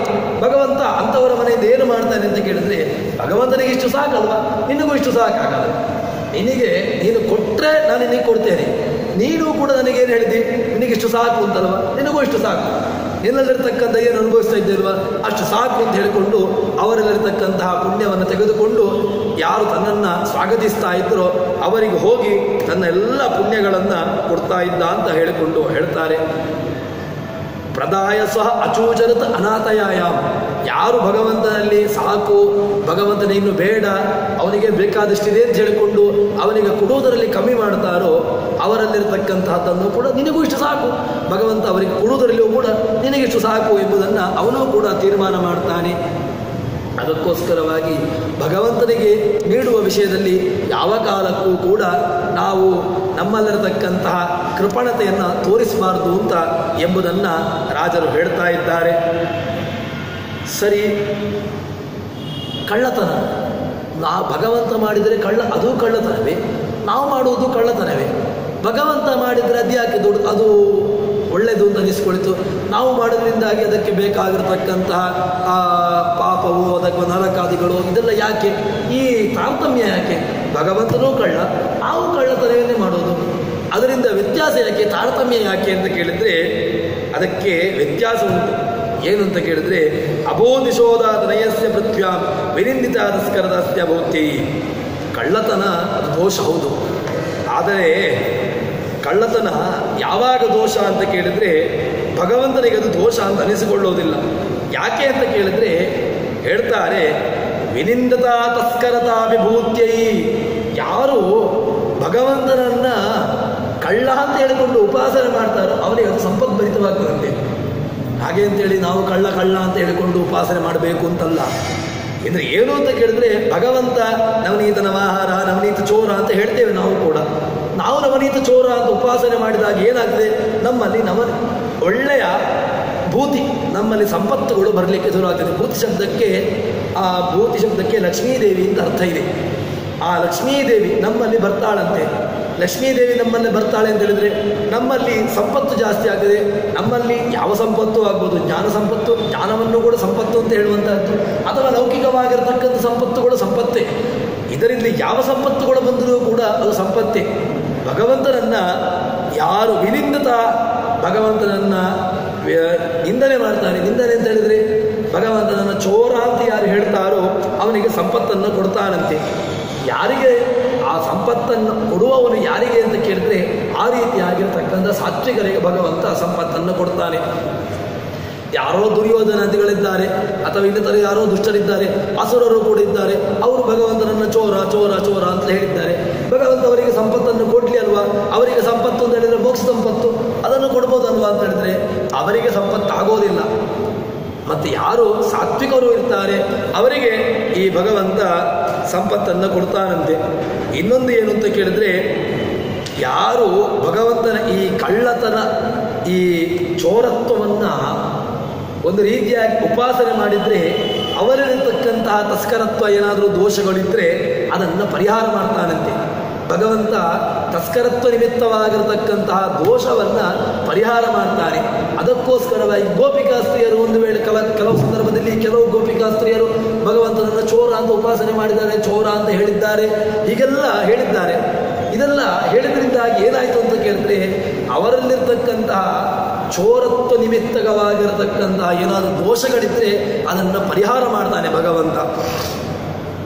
ತನ್ಮೂಲಕವಾಗಿ ಅದನ್ನು ಸಂಪತ್ತನ್ನು ಕೊಡ್ತಾನಂತೆ. ಈ ರೀತಿಯಾಗಿ ಉಪಾಸನೆ ಮಾಡಿದರೆ ಅವನಿಗೆ ಯಾರು ಇದ್ದಾರೆ ಉಪಾಸನೆ ಮಾಡಿದವರು ಅವರಿಗೆ ಭಗವಂತ ಸಂಪತ್ತನ್ನು ನೀಡ್ತಾನೆ ಎಂಬುದನ್ನು ಈ ರೀತಿಯಾಗಿರ್ತಕ್ಕಂತಹ ಚಿಂತನೆಯಲ್ಲಿ ನಾವು ಭಗವಂತನನ್ನು ಚೋರ, ನವನೀತ ಚೋರ ಅಂತ ಹೇಳಿದರೆ ಭಗವಂತ ನವನೀತನನ್ನು ಚೋರ ಮಾಡಿದವನೇ. ಆದರೆ ಆ ರೀತಿಯಾಗಿರ್ತಕ್ಕಂಥ ಸಾತ್ವಿಕೋಪಾಸನೆ, ಭಗವಂತ ಕಳ್ಳತನ ಮಾಡಿದ, ಗೋಪಿಕಾ ಸ್ತ್ರೀಯರ ಗವ್ಯಗಳನ್ನು ಕಳ್ಳತನ ಮಾಡಿದ, ಚೋರ ಮಾಡಿದ, ಅವನು ಮಹಾ ಕಳ್ಳ ಅಂತ ತಸ್ಕರ ಅಂತ ಅನಿಸಿಕೊಂಡ್ರೆ ಆ ರೀತಿಯಾಗಿ ಅಲ್ಲ. ಮತ್ತೇನು ಕೇಳಿದರೆ ಭಗವಂತನಲ್ಲಿ ಚೋರತ್ವವೂ ಕೂಡ ಅದು ದೋಷ ಅಲ್ಲ. ಮತ್ತು ಆ ರೀತಿಯಾಗಿರ್ತಕ್ಕಂಥ ಉಪಾಸನೆ ನಮ್ಮಲ್ಲಿ ಒಳ್ಳೆಯ ರೀತಿಯಲ್ಲಿ ನಾವು ಅದನ್ನು ಉಪಾಸನೆ ಮಾಡಿದೆವು ಅಂತ ಹೇಳಿದರೆ ನಮ್ಮಲ್ಲಿ ತಸ್ಕರತ್ವ ನಿಮಿತ್ತಕವಾಗಿರತಕ್ಕಂಥ ಏನಾದರೂ ದೋಷಗಳು ಇದ್ದರೆ ಅದು ಪರಿಹಾರವಾಗಿದೆ ಎಂಬುದನ್ನು ಇಲ್ಲಿ ರಾಜರು ನಮಗೆ ಎಚ್ಚರಿಸ್ತಾ ಇದ್ದಾರೆ. ತದನಂತರದಲ್ಲಿ ಭಗವಂತ ಇನ್ನೊಂದು ಇದರಿಂದ ದೊಡ್ಡ ಒಂದು ವ್ಯವಸ್ಥೆಯನ್ನು ಹೇಳ್ತಾನೆ. ಏನು ಮಾಡ್ತಾನೆ ಅಂತ ಕೇಳಿದರೆ, ಈ ರೀತಿಯಾಗಿರ್ತಕ್ಕಂಥ ಉಪಾಸನೆಯನ್ನು ಮಾಡಿದರೆ ಈ ಎಲ್ಲ ಕೆಲಸಗಳು ಭಗವಂತ ಕಂಸ ಅವನು ಆ ಪೂತನ ಜೀವಿತಾಹಾರಿ ಶಕಟಾಸುರ ಭಂಜನ ನಂದವ್ರಜನಾನಂದಿ ನಂದದಲ್ಲಿರ್ತಕ್ಕಂತಹ ಜನರಿಗೆ ಆನಂದವನ್ನು ಕೊಟ್ಟವ ನಂದವ್ರಜನಾನಂದಿ ಸಚ್ಚಿದಾನಂದ ವಿಗ್ರಹ. ಹೀಗೆ ಭಗವಂತನನ್ನು ಯಾರೆಲ್ಲ ತಿಳ್ಕೊಳ್ತಾರೋ ಅವರಿಗೆ ಏನು ಮಾಡ್ತಾನೆ ಅಂತ ಕೇಳಿದರೆ, ಭಗವಂತ ತದೌ ವಿಮುಕ್ತಿಂ ಕಿಲ ಗೋಪಬಾಲಃ, ಭಗವಂತ ನೇರವಾಗಿ ಅವರಿಗೆ ಕೊಟ್ಟದ್ದೇನು ಅಂತ ಕೇಳಿದರೆ ತದೌ ಕಿಲ ವಿಮುಕ್ತಿ, ನೇರವಾಗಿ ಅವರಿಗೆ ವಿಮುಕ್ತಿಯನ್ನು ಕೊಟ್ಟು ಬಿಟ್ಟಂತೆ. ಬೇರೆ ಏನನ್ನೂ ಕೂಡ ಕೊಡಲಿಲ್ಲ. ನಾವು ಇಷ್ಟೆಲ್ಲ ಭಗವಂತ ನಾವೆಲ್ಲ ಉಪಾಸನೆ ಮಾಡುವಂತಹದ್ದು, ಇಷ್ಟೆಲ್ಲ ಕಷ್ಟಪಡುವಂತಹದ್ದು ಏನಕ್ಕೆ ಅಂತ ಕೇಳಿದರೆ, ಭಗವಂತ ನಮ್ಮ ವಿಷಯದಲ್ಲಿ ಪ್ರಸನ್ನನಾಗಬೇಕು, ಭಗವಂತ ನಮಗೆ ಸಿಗಬೇಕು ಅಂತ. ಅವರು ಗೋಪಿಕಾ ಸ್ತ್ರೀಯರು ತನ್ನನ್ನು ಅರ್ಪಿಸಿಕೊಂಡು ತಮ್ಮಲ್ಲಿರತಕ್ಕಂತಹ ಗೌವ್ಯಗಳನ್ನು ಭಗವಂತನಿಗೆ ಸಮರ್ಪಿಸಿ ಅವರು ಮುಕ್ತಿಯನ್ನು ಪಡೆದವರು. ಇನ್ನೊಂದು, ಯಾರೆಲ್ಲ ಭಗವಂತನನ್ನು ಈ ರೀತಿಯಾಗಿರ್ತಕ್ಕಂಥ ಉಪಾಸನೆಯನ್ನು ಮಾಡ್ತಾರೋ ವಿಮುಕ್ತಿಂ ಕಿಲ, ಅವರಿಗೆ ಬೇರೆ ಏನೂ ಕೊಟ್ಟಿಲ್ಲ, ಅವರಿಗೆ ನರಕ ದರ್ಶನವಾಗುವಂತೆ ಮಾಡಲಿಲ್ಲ, ಅವರಿಗೆ ನೇರವಾಗಿ ಭಗವಂತ ಕೊಟ್ಟದ್ದು ಮುಕ್ತಿಯನ್ನೇ ಕೊಟ್ಟ ಅಂತ ಹೇಳ್ತಾರೆ. ಇನ್ನೊಂದು, ಭಗವಂತ ಮುಕ್ತಿಯನ್ನು ಕೊಟ್ಟದ್ರಿಂದ ಏನಾಯಿತು ಅಂತ ಕೇಳಿದರೆ, ಯಾರು ಕಳ್ಳರು ಅವನನ್ನು ಕಳ್ಳ ಅಂತ ಹೇಳಿಕೊಂಡು ಉಪಾಸನೆ ಮಾಡಿದ್ರಿಂದಾಗಿ ನರಕಕ್ಕೆ ಹೋಗ್ತಾರೆ ಅಂತ ಇರ್ತಾರೋ, ಆ ರೀತಿಯಾಗಿ ಉಪಾಸನೆ ಮಾಡಿದವರಿಗೆ ಭಗವಂತ ಆ ಮುಕ್ತಿಯನ್ನು ಕೊಟ್ಟ. ಅಸುರರಿಗೆ ಈ ರೀತಿ ಇದರಿಂದಾಗಿ ಏನಾಯಿತು, ಅವರ ಬಾಯಿಯನ್ನು ಮುಚ್ಚಿಸಿದಾಗಾಯಿತು. ಭಗವಂತ ನಾವು ಯಾವಾಗ ಸಾತ್ವಿಕವಾಗಿ ಉಪಾಸನೆ ಮಾಡ್ತೇವೆಯೋ ಅವರಿಗೆ ಭಗವಂತ ಮುಕ್ತಿಯನ್ನು ಕೊಡ್ತಾನೆ ಎಂಬುದನ್ನು ಕೊಟ್ಟು, ಇನ್ನೊಂದು ಏನು ಅಂತ ಕೇಳಿದರೆ, ಅಹಂ ಸಮಾರ್ಮಲವತಾಂ ಚಕ್ರೆ ಫಲೇನ ವಾಗ್ಬಂಧಮಿತಿಂ ಪ್ರತರ್ಕೆ, ಎಲ್ಲರಿಂದಲೂ ಕೂಡ ಬಾಯಿಯನ್ನು ಮುಚ್ಚಿಸಿ ಬಿಟ್ಟಂತೆ. ಯಾಕೆ ಅಂತ ಕೇಳಿದರೆ, ನಾವು ಶಾಸ್ತ್ರಾಧ್ಯಯನ ಮೂಲಕವಾಗಿ ಭಗವಂತನ ತಿಳ್ಕೊಳ್ಳಿಕ್ಕಾಗುವಂತಹದ್ದು. ಕೇವಲ ಯಾವುದೊಂದು ತಿಳ್ಕೊಳ್ಬೇಕು ಅಂತ ಹೇಳಿದ್ರೆ ಅದಕ್ಕೆ ಯಾವುದು ಸಹಕಾರಿ ಕಾರಣಗಳು ಯಾವುದು ಅಂತ ಕೇಳಿದ್ರೆ ಇದೆ. ಯಾವುದು? ಈ ವೇದಗಳು, ಶಾಸ್ತ್ರಗಳು, ಪುರಾಣಗಳು, ಇದನ್ನು ನಾವು ಅರ್ಥೈಸಿಕೊಂಡಾಗ ಭಗವಂತ ನಮಗೆ ಕಾಣ್ತಾನೆ. ಅದನ್ನು ಕಾಣಬೇಕು ಅಂತ ಹೇಳಿದರೆ ಈ ಗೋವುಗಳು ಬೇಕು. ಯಾವುದು ಗೋವುಗಳು? ಗೋವುಗಳು ಅಂತ ಹೇಳಿದ್ರೆ ವೇದಗಳ ನಾವು ನಿನ್ನೆ ನೋಡಿದೆವು. ವೇದಗಳನ್ನು ಅರ್ಥೈಸಿಕೊಳ್ಬೇಕು ಅಂತ ಹೇಳಿದರೆ ಬ್ರಹ್ಮ, ಆ ಗೋಪಿಕಾ ಸ್ತ್ರೀಯರು ಆ ಭಗವಂತನ ತೊಟ್ಟಿಲಿಗೆ ಹಗ್ಗವನ್ನು ಕಟ್ಟಿ ಭಗವಂತನನ್ನು ಆಡಿಸ್ತಾ ಇದ್ರಂತೆ. ಆ ಆಡಿಸುವಂತಹದ್ದು ಬ್ರಹ್ಮಸೂತ್ರಗಳು. ಆ ಬ್ರಹ್ಮನನ್ನು ಆಡಿಸುವಂತಹದ್ದು ಯಾವುದು? ಸೂತ್ರಗಳ ಮೂಲಕವಾಗಿ ಬ್ರಹ್ಮಸೂತ್ರಗಳು ಯಾವುದಕ್ಕೋಸ್ಕರ ಹೊರಟಿರತಕ್ಕಂಥವಳು? ವೇದವನ್ನು ಅರ್ಥೈಸಿಕೊಳ್ಳಲಿಕ್ಕೆ. ವೇದವನ್ನು ಅರ್ಥೈಸಿಕೊಳ್ಳಬೇಕು ಅಂತ ಹೇಳಿದ್ರೆ ಬ್ರಹ್ಮಸೂತ್ರಗಳ ಮೂಲಕವಾಗಿ ಭಗವಂತ ಅದರ ಮೂಲಕವಾಗಿ ನಮಗೆ ಸಿಗ್ತಾನೆ. ಹೀಗೆ ಒಂದು ಅನ್ಯೋನ್ಯದ ವ್ಯವಸ್ಥೆಯ ಮೂಲಕವಾಗಿ ನಮಗೆ ಭಗವಂತ ಸಿಗುವಂಥವನು. ಹೀಗೆ ಇಲ್ಲಿ ಭಗವಂತ ಗೋವುಗಳು, ಯಾವುದು ಗೋವುಗಳು? ವೇದಗಳ ಮೂಲಕವಾಗಿ ಭಗವಂತ ನಮಗೆ ಸಿಗ್ತಾನೆ. ಇನ್ನೊಂದು, ಭಗವಂತನಿಗೆ ಗೋಪ ಅಂತ ಹೇಳ್ತಾರೆ. ಏನು ಗೋಪ? ಗೋವು ಗಾಂ ಪಾತಿ ಇತಿ ಗೋಪಃ. ಗಾಂ ಅಂದರೆ ಯಾವುದು? ಒಂದು ನೀವು ವೇದಗಳು ಅಂತ ಇಟ್ಕೊಳ್ಳಿ, ಅಥವಾ ದನಗಳು. ನಾವಿಲ್ಲಿ ಈಗ ವೇದ ಎಂಬಂತಹ ಅರ್ಥವನ್ನು ಇಟ್ಟುಕೊಳ್ಳುವ. ವೇದಗಳನ್ನು ಪಾತಿ, ವೇದಗಳನ್ನು ಪಾಲನೆ ಮಾಡುವುದು ಅಂತ ಹೇಳಿದರೆ ವೇದಗಳಿಂದ ಪ್ರತಿಪಾದ್ಯನಾಗಿರತಕ್ಕಂಥವನು. ವೇದಗಳು ಭಗವಂತನ ಹಯಗ್ರೀವ ರೂಪದಿಂದಾಗಿ ಭಗವಂತ ಬ್ರಹ್ಮನಿಗೆ ಹೇಳಿರತಕ್ಕಂತಹದ್ದು. ಅಂತಹ ಹಯಗ್ರೀವ ರೂಪಿ ಭಗವಂತನಿಂದ ಹೇಳಿ ತನ್ಮೂಲಕವಾಗಿ ಇಡೀ ಜಗತ್ತಿಗೆ ಹರಿದು ಬಂದಿರತಕ್ಕಂತಹದ್ದು ಈ ವೇದಗಳು. ಈ ವೇದಗಳು ಏನು ಮಾಡ್ತದೆ ಅಂತ ಕೇಳಿದ್ರೆ ಪಾತಿ, ರಕ್ಷಣೆ ಮಾಡ್ತದೆ. ಅದನ್ನು ಯಾರು ರಕ್ಷಣೆ ಮಾಡುವರು? ಯಾರು ವೇದಾಧ್ಯಯನ ಮಾಡ್ತಾರೋ ಅವರು. ಆ ವೇದಾಧ್ಯಯನ, ಶಾಸ್ತ್ರಾಧ್ಯಯನ ಇದನ್ನು ಯಾರು ಮಾಡ್ತಾರೆಯೋ ಅವರಿಗೇನು ಮಾಡ್ತಾನೆ? ತದೌ ಕಿಲ ವಿಮುಕ್ತಿ ಬಾಲಃ. ಅವರಿಗೆ ಗೋಪ, ಭಗವಂತ ಗೋವುಗಳನ್ನು ಪಾಲನೆ ಮಾಡುವ ಮೂಲಕವಾಗಿ ಎರಡೂ ಅರ್ಥವನ್ನು ನಾವು ಲೌಕಿಕವಾಗಿರತಕ್ಕಂಥ ಗೋವುಗಳನ್ನು ಪಾಲನೆ ಮಾಡಿ ತನ್ಮೂಲಕವಾಗಿ ಅವುಗಳ ಶ್ರೇಯಸ್ಸಿಗೆ ಕಾರಣರಾದೆವು ಅಂತ ಹೇಳಿದ್ರೆ ಅದರಿಂದ ನಮಗೆ ಒಂದು ರೀತಿಯಾಗಿರ್ತಕ್ಕಂಥ ಶ್ರೇಯಸ್ಸಿಗೆ ಕಾರಣವಾಗ್ತದೆ. ಇನ್ನೊಂದು ಅಲೌಕಿಕವಾಗಿರ್ತಕ್ಕಂತಹ ಅರ್ಥವನ್ನು ನೋಡುವಂತಾದರೆ ಭಗವಂತ ಗೋಪ, ಏನು ಗೋಪಗಳು? ವೇದಗಳ ಅರ್ಥ ನಿರ್ಣಾಯಕವಾಗಿರ್ತಕ್ಕಂಥ ಸೂತ್ರಗಳು, ಶಾಸ್ತ್ರಗಳು, ಅದನ್ನು ಅಧ್ಯಯನ ಮಾಡುವ ಮೂಲಕವಾಗಿ ನಾವು ವೇದಗಳ ರಕ್ಷಣೆಯನ್ನು ಮಾಡಿದ್ದೆವು ಅಂತ ಹೇಳಿದರೆ ತನ್ಮೂಲಕವಾಗಿ ಭಗವಂತ ನಮಗೇನು ಕೊಡ್ತಾನೆ? ದೌಕಿರೋ ವಿಮುಕ್ತಿಂಗದ ಗೋಪಬಾಲ, ಗೋಪ ನಮಗೇನು ಮಾಡ್ತಾನೆ? ವಿಮುಕ್ತಿಂ, ಭಗವಂತ ನಮಗೆ ಮುಕ್ತಿಯನ್ನು ನೀಡ್ತಾನೆ. ಇದರಲ್ಲಿ ರಾಜರು ಎರಡೂ ರೀತಿಯಾಗಿರ್ತಕ್ಕಂಥ ಅರ್ಥವನ್ನ ಸಮನ್ವಯ ಮಾಡಿಕೊಂಡು ರಾಜರು ಹೇಳ್ತಾ ಇದ್ದಾರೆ. ಈ ರಾಜರ ವ್ಯವಸ್ಥೆ ಹಾಗೆ. ಒಂದು ಮಾತನ್ನು ಹೇಳಿದಾಗ ಅದರಲ್ಲಿ ಅನೇಕ ಅರ್ಥಗಳು ನಮಗೆ ತಿಳಿಯಬೇಕು. ಈ ರೀತಿಯಾಗಿರ್ತಕ್ಕಂತಹ ವ್ಯವಸ್ಥೆಯಿಂದಾಗಿ ಭಗವಂತ ನಮಗೆ ನಮ್ಮ ವಿಷಯದಲ್ಲಿ ಭಗವಂತ ಪ್ರಸನ್ನನಾಗ್ತಾನೆ ಎಂಬುದನ್ನು ರಾಜರು ಹೇಳ್ತಾರೆ. ಜೀವನಿಗೆ ಭಗವಂತ ಮೋಕ್ಷವನ್ನು ಕೊಡ್ತಾನೆ ಅಂತ ಹೇಳ್ತಾರೆ. ಇನ್ನೊಂದು ಭಗವಂತನ ಹರಿ ಎಂಬಂತಹ ಒಂದು ಹೆಸರಿನ ಒಂದು ಅದ್ಭುತವಾಗಿರತಕ್ಕಂತಹ ನಿರ್ವಚನವನ್ನು ಹೇಳ್ತಾರೆ. ಸಹಜವಾಗಿ ನಮಗೆ ಭಗವಂತನ ಯಾವ ಹೆಸರುಗಳು ಕೂಡ ವ್ಯರ್ಥವಾಗ್ಲಿಕ್ಕೆ ಸಾಧ್ಯ ಇಲ್ಲ. ನಮ್ಮಲ್ಲಿರ್ತಕ್ಕಂಥ ಹೆಸರುಗಳು ಅದು ಕೇವಲ ಹೆಸರಿಗೆ ಮಾತ್ರ. ನಾವು ಪ್ರಣವ ಅಥವಾ ಇನ್ನಿತರ ಯಾವುದೋ ಕೇಶವ ಅಂತ ಹೇಳ್ತೇವೆ, ಏನೋ ಒಂದು ಹೆಸರುಗಳನ್ನು ಹೇಳ್ತೇವೆ. ಪ್ರಣವ ಶಬ್ದಕ್ಕೆ ಇಡೀ ವೇದಗಳಿಂದ ಪ್ರತಿಪಾದನಾಗಿರತಕ್ಕಂಥವನು ಆ ಭಗವಂತ, ಇಡೀ ವೇದಗಳಿಂದ ಹೇಳಲ್ಪಡುವನು ಅಂತ ಅರ್ಥ ಬರುವಂತಹದ್ದು. ಹೀಗೆ ಬೇರೆ ಬೇರೆ ಹೆಸರುಗಳು ಭಗವಂತ ನಮಗೆ ಇಡ್ತೇವೆ. ಆ ಹೆಸರುಗಳು ಕೇವಲ ಹೆಸರಿಗೆ ಮಾತ್ರ. ನಮ್ಮಲ್ಲಿ ಅದು ಯಾವುದೂ ಕೂಡ ಅನ್ವರ್ಥವಾಗಬೇಕು ಅಂತಿಲ್ಲ. ಆದರೆ ಭಗವಂತನಿಗಾಗುವಾಗ ಎಲ್ಲ ಹೆಸರುಗಳು ಕೂಡ ಅನ್ವರ್ಥವಾಗಿರತಕ್ಕಂತಹದ್ದು. ಕೇವಲ ಹೆಸರಿಗೆ ಮಾತ್ರ ಕರೆಯತಕ್ಕಂತಹದ್ದು ಅಂತ ಯಾವುದೂ ಇಲ್ಲ. ಕೇಶವ ಅಂತ ಕರೆಯಿರಿ, ಮಾಧವ ಅಂತ ಕರೆಯಿರಿ, ಹರಿ ಅಂತ ಕರೆಯಿರಿ, ಯಾವ ಹೆಸರನ್ನು ಕರೆದರೂ ಕೂಡ ಭಗವಂತನಿಗೆ ಅದು ಯಾವುದೂ ಕೂಡ ಹೆಸರಿಗೆ ಮಾತ್ರ ಅಂಜನಿಸೋದಿಲ್ಲ. ಇಲ್ಲಿ ಈಗ ಭಗವಂತನನ್ನ ಹೇಳ್ತಾರೆ, ಹರಿ ಎಂಬಂತಹ ಹೆಸರಿನ ವ್ಯವಸ್ಥೆಯನ್ನು ಹೇಳ್ತಾರೆ. ಸ್ವಭಕ್ತ ಪುಂಜಾರಿತ ಪಾಪವೃಂದಂ ದಿವಾನಿಶಂ ಯೋ ಹರತಿ ಸ್ಮ ಬಾಲಃ ಗೃಹೇ ಗೃಹೇ ದುಗ್ಧಮಸೌ ಅಮುಷ್ಣಾತ್ ತಥಾಹಿ ಕಸ್ತ್ಯಕ್ಷತಿ ಸಿದ್ಧವಿದ್ಯಾ. ಭಗವಂತನ ಹರಿ ಎಂಬಂತಹ ಹೆಸರಿಗೆ ಅನ್ವಯವನ್ನು ಹೇಳ್ತಾ ಇದ್ದಾರೆ. ಹರಿ ಶಬ್ದಕ್ಕೆ ಸಿಂಹ ಅಂತ ಹೆಸರಿದೆ. ಹರಿಯಕ್ಷ ಕೇಸರಿ ಹರಿ ಅಂತ ಅಮರಕೋಶದಲ್ಲಿ ಅಮರಸಿಂಹ ಹೇಳ್ತಾನೆ. ಹರಿ ಎಂಬಂತಹ ಹೆಸರಿಗೆ ಸಿಂಹ ಅಂತ ಹೆಸರಿದೆ. ಹರಿಯಕ್ಷ ಕೇಸರಿ ಹರಿ ಅಂತ ಸಿಂಹದ ಹೆಸರಿನಲ್ಲಿಯೂ ಕೂಡ ಹರಿ ಎಂಬಂತಹದನ್ನು ಹೇಳ್ತೇವೆ. ಇಲ್ಲಿ ಈಗ ಹರಿ ಶಬ್ದಕ್ಕೆ ಹರತೀತಿ ಹರಿಹಿ, ಅಪಹರತೀತಿ ಹರಿಹಿ. ಏನು ಹರತಿ? ಅಪಹರತಿ. ಭಗವಂತ ಅಪಹರಣೆ ಮಾಡ್ತಾನಂತೆ. ಇಲ್ಲಿ ರಾಜರು ಕೊಡ್ತಕ್ಕಂತಹದ್ದು ಹೇಳಿದೆ, ಚೆನ್ನಾಗಿದೆ. ಏನು ಅಂತ ಕೇಳಿದ್ರೆ, ಸ್ವಭಕ್ತ ಪುಂಜಾರ್ಜಿತ ಪಾಪವೃಂದಂ, ತನ್ನ ಭಕ್ತರು ಯಾರಿದ್ದಾರೆಯೋ ಅವರಿಂದ ಆರ್ಜಿತವಾಗಿರತಕ್ಕಂತಹ ಪಾಪವೃಂದ. ಪಾಪವನ್ನು ನಾವು ಮಾಡ್ತಾನೆ ಇರ್ತೇವೆ. ಕ್ಷಣಕ್ಕೂ ನಾವು ಕೂಡ ಪಾಪವನ್ನು ಮಾಡುವಲ್ಲಿ ನಮ್ಮಷ್ಟು ನಿಸ್ಸೀಮರು ಯಾರೂ ಇಲ್ಲ. ಅಂತಹ ಪಾಪವೃಂದ, ಪಾಪಗಳು ಅಲ್ಲ ಪಾಪವೃಂದ. ಆ ರಾಜರು ಹೇಳ್ತಾರೆ ಪಾಪಗಳ ಸಮೂಹವನ್ನು ಮಾಡ್ತಾನೆ ಅಂತ. ಆದರೆ ಭಗವಂತ ಎಷ್ಟು ಕರುಣಾಮಯಿ ಅಂತ ಹೇಳಿದ್ರೆ ಹೇಳ್ತಾರೆ, ಸ್ವಭಕ್ತ ಪುಂಜಾರ್ಜಿತ ಪಾಪ ವೃಂದಂ ದಿವಾನಿಶಂ, ಒಂದು ಕ್ಷಣ ಅಲ್ಲ, ದಿವಾನಿಶಂ, ರಾತ್ರಿ ಹಗಲು ಅಂತ ಬಿಡದೆ ಆ ಜೀವ ಪಾಪ ಮಾಡ್ತಾ ಇರ್ತಾನೆ. ಆ ಪಾಪವನ್ನ ಏನು ಮಾಡ್ತಾನೆ ಅಂತ ಕೇಳಿದ್ರೆ ಭಗವಂತ ಹರತಿ, ನಮ್ಮಲ್ಲಿರ್ತಕ್ಕಂತಹ ಪಾಪವನ್ನ ಅಪಹರತಿ, ಎಲ್ಲವನ್ನೂ ಕೂಡ ಭಗವಂತ ಅಪಹಾರ ಮಾಡಿಬಿಡ್ತಾನಂತೆ. ಇದರಲ್ಲಿ ಕೃಷ್ಣಾಮೃತ ಮಹಾರ್ಣವದಲ್ಲಿ ಒಳ್ಳೆಯ ಒಂದು ಮಾತನ್ನು ಹೇಳ್ತಾರೆ.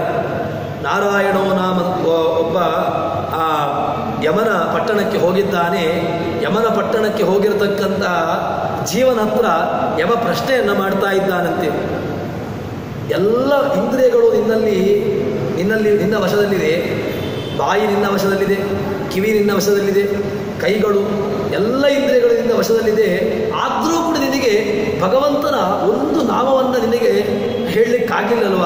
ಯಾಕೋಸ್ಕರ ಇಲ್ಲಿ ಬಂದಿದ್ಯಾ ಅಂತ ಆ ಯಮ ಬಂದಿರತಕ್ಕಂತಹ ಜೀವನ ಹತ್ರ ಪ್ರಶ್ನೆಯನ್ನು ಮಾಡ್ತಾನಂತೆ. ನಮ್ಮಲ್ಲಿ ಏನು ಎಲ್ಲವೂ ನಮ್ಮ ವಶದಲ್ಲಿದೆ. ನಮಗೆ ಭಗವಂತ ಎಲ್ಲವೂ ನಮ್ಮ ವಶದಲ್ಲಿ ಕೊಟ್ಟಿದ್ದಾನೆ. ವಾಗಸ್ತಿ ವಶವರ್ತಿನಿ, ವಾಕ್ ನಮ್ಮ ವಶದಲ್ಲಿದೆ. ಆ ಇಂದ್ರಿಯಗಳು, ಕಿವಿ, ಚಕ್ಷುರಿಂದ್ರಿಯ, ತ್ವಗಿಂದ್ರಿಯ, ಎಲ್ಲ ಇಂದ್ರಿಯಗಳು ಕೂಡ ನಮ್ಮ ವಶವಾಗಿದೆ. ಆದರೂ ಕೂಡ ನಾವು ಪಾಪವನ್ನು ಮಾಡೋದೇ, ನಮ್ಮ ಭಗವಂತನ ಹೆಸರನ್ನು ಹೇಳೋದಿಲ್ವಂತೆ. ಇನ್ನೊಂದು ಮಾತನ್ನು ಹೇಳ್ತಾರೆ, ನಾರಾಯಣೋ ನಾಮ ನರೋಧರಾಣ ಪ್ರಸಿದ್ಧ ಚೋರ ಕೃತ ಪೃಥಿವ್ಯಾ ಅನೇಕ ಜನ್ಮಾರ್ಜಿತ ಪಾಪ ಸಂಚಯಂ ಹರತ್ಯಶೇಷಂ ಸ್ಮೃತ ಮಾತ್ರೇವ. ನಾರಾಯಣೋ ನಾಮ ನರೋಧರಾಣ, ನಾರಾಯಣ ಅಂತ ಒಂದು ಹೆಸರಿದೆಯಪ್ಪ ಜಗತ್ತಿನಲ್ಲಿ. ಅದು ಏನು ಮಾಡ್ತದೆ ಗೊತ್ತುಂಟ? ಅದಕ್ಕೆ ಇರತಕ್ಕಂತಹ ಸಾಮರ್ಥ್ಯ ಅಂತ ಗೊತ್ತುಂಟ? ನಾಮ ನರೋಧರಾಣ ಪ್ರಸಿದ್ಧ ಚೋರ, ಅದು ಅವನು ದೊಡ್ಡ ಕಳ್ಳ. ಆ ಕಳ್ಳ ಏನು ಮಾಡ್ತಾನೆ ಅಂತ ಕೇಳಿದರೆ, ಅನೇಕ ಜನ್ಮಾರ್ಜಿತ ಪಾಪ ಸಂಚಯಂ, ನಾವು ಅನೇಕ ಜನ್ಮಗಳಿಂದ, ಒಂದು ಜನ್ಮ ಅಲ್ಲ, ನಾವು ಅನೇಕ ಜನ್ಮವನ್ನು ದಾಟಿ ಬಂದಿದ್ದೇವೆ. ಅನೇಕ ಜನ್ಮವನ್ನು ದಾಟಿ ನಾವು ಮುಂದಕ್ಕೆ ಹೋಗಲಿಕ್ಕಿದೆ. ಎಷ್ಟು ಜನ್ಮವನ್ನು ಆಗಿದೆ ಅಂತ ಗೊತ್ತಿಲ್ಲ, ಇನ್ನು ಮುಂದೆ ಎಷ್ಟು ಜನ್ಮಗಳು ಆಗಲಿಕ್ಕಿದೆ ಎಂಬಂತಹದ್ದು ಗೊತ್ತಿಲ್ಲ. ಈ ಎಲ್ಲ ಜನ್ಮಗಳನ್ನು ಮಾಡಿ ಬಂದಿದ್ದೇವೆ. ಆ ಎಲ್ಲ ಜನ್ಮಗಳಿಂದಲೂ ಕೂಡ ಮಾಡಿರ್ತಕ್ಕಂತಹ ಪಾಪವನ್ನು ನಾರಾಯಣ ಅಂತ ಒಂದು ಹೆಸರು, ಅದು ಹರತಿ. ಹರತ್ಯಶೇಷಂ ಸ್ಮೃತ ಮಾತ್ರೇವ, ನೀನು ಸ್ಮರಣೆ ಮಾಡಿದರೆ ಸಾಕಪ್ಪ, ಎಲ್ಲರಿಂದ ಪಾಪವನ್ನು ನಾನು ಅಪಹರಣೆ ಮಾಡಿಬಿಡ್ತೇನೆ. ಇಷ್ಟೆಲ್ಲ ಇದ್ದರೂ ಕೂಡ, ವ್ಯವಸ್ಥೆಗಳಿದ್ದರೂ ಕೂಡ ನಮಗೆ ನಾವು ಭಗವಂತನ ಸ್ಮರಣೆ ಮಾಡುವುದಿಲ್ಲ. ನಮ್ಮದು ಒಂದು ಸಹಜವಾಗಿ ಇದ್ದೇ ಇದೆ. ಈಗ ನಮಗೆ ಆಗೋದಿಲ್ಲ. ಈಗ ನನಗೆ ಲೌಕಿಕವಾಗಿರ್ತಕ್ಕಂಥ, ನನಗೆ ನನ್ನ ಹೆಂಡತಿ, ನನ್ನ ಮಕ್ಕಳು ಇದ್ದಾರೆ, ಅವರನ್ನು ನೋಡಿಕೊಳ್ಳಬೇಕು. ಏನಿದ್ರೂ ಕೂಡ ನನಗೆ ನನ್ನ ಜೀವನದ ವ್ಯವಸ್ಥೆ ಎಲ್ಲ ಮುಗಿಸಿಕೊಂಡು ಒಂದು 60 ಆದಮೇಲೆ ನಾನು ಎಲ್ಲ ಮಾಡ್ತೇನೆ ಅಂತ ಹೇಳಿದ್ರೆ, ಆವಾಗ ನಮ್ಮ ಇಂದ್ರಿಯಗಳು ನಮ್ಮ ವಶದಲ್ಲಿರ್ತೇನೆ ಅಂತ ಏನು ವ್ಯವಸ್ಥೆ ಇದೆ? ಕಪವಿತ್ತವಾತೈ ಘಟ್ಟಾವರೋಧನವಿದು ಸ್ಮರಣಂಕುತಸ್ತೆ. ಕಪವಿತ್ತವಾತೈ, ಮನುಷ್ಯನಲ್ಲಿರ್ತಕ್ಕಂತಹ ತ್ರಿದೋಷಗಳು, ವಾತಪಿತ್ತ ಕಫಗಳು, ಅದು ವ್ಯವಸ್ಥಿತವಾಗಿದ್ದರೆ ಸರಿ, ಅದು ವ್ಯವಸ್ಥಿತವಾಗಿರೋದಿಲ್ಲ. ಕಂಠಾವರೋಧನವಿದು ಸ್ಮರಣಂಕುತಸ್ತೆ, ಕಂಠ ಅವರೋಧನವಾಗಿ ಬಿಡುತ್ತದೆ. ಕಂಠ ನಮ್ಮಿಂದ ಆ ಒಳ್ಳೆಯ ಮಾತುಗಳನ್ನು ಹೇಳಲಿಕ್ಕೂ ಬಿಡೋದಿಲ್ಲ, ಅಥವಾ ಒಳ್ಳೆಯ ಮಾತನ್ನು ಸ್ಮರಣೆ ಮಾಡಲಿಕ್ಕೂ ಬಿಡೋದಿಲ್ಲ.